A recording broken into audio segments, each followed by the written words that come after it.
Hi, this is my review for A Darker Shade of Magic by V.E. Schwab.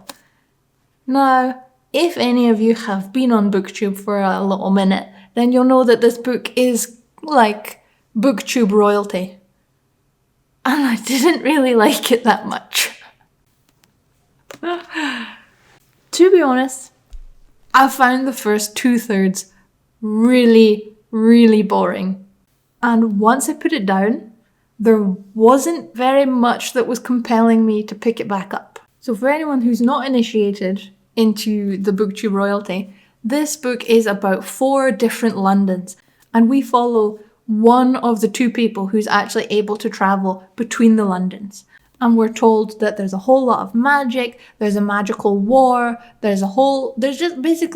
we're told that it's 4 magical Londons. Some are more magic than others. And that's what we enter the book with. But the first 2/3 were so boring. But saying that, I really got into the last third of the book. The climax was really good. Let me use an analogy. If you're watching a Formula 1 race, you expect to have the whole program is just full of cars racing by and it's going really fast and it's cool and there's lots of racy things going on. I don't watch car racing, I don't know the terminology. And then maybe at the end, or peppered through the middle, you get a couple of interviews with the drivers and you maybe get some cool behind the scenes stuff about the cars and you have a great time. With this book, I felt like I was getting all the interviews with the drivers' families. And I was getting lots of information about the boiler suit outfit choices. And then we only got like a little bit of car racing at the end.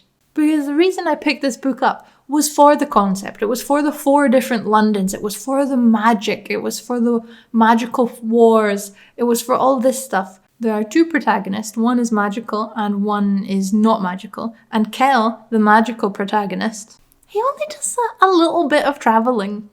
And he does some magic, but it's almost always the same magic. It's always his traveling from this building to this building.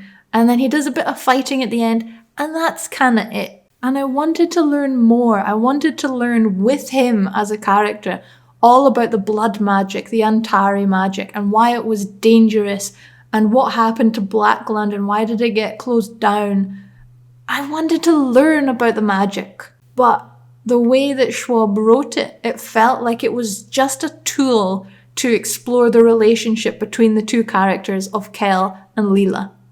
Which, if you're going into it looking for a character-driven story, then this book is perfect.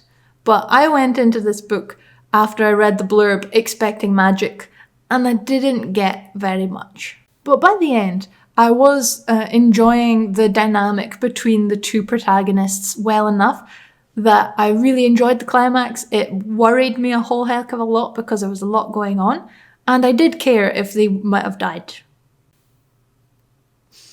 But the only reason I would pick up the second book is because there was a sample chapter at the back of this, and it was exploring Leela, and she had some amazing character development, and I was really intrigued to see what her character was doing and all the stuff that was going on in her life.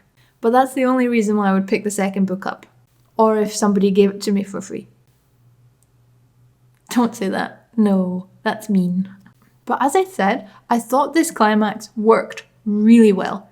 The tension was amazing, the flipping back and forth between the 2 protagonists.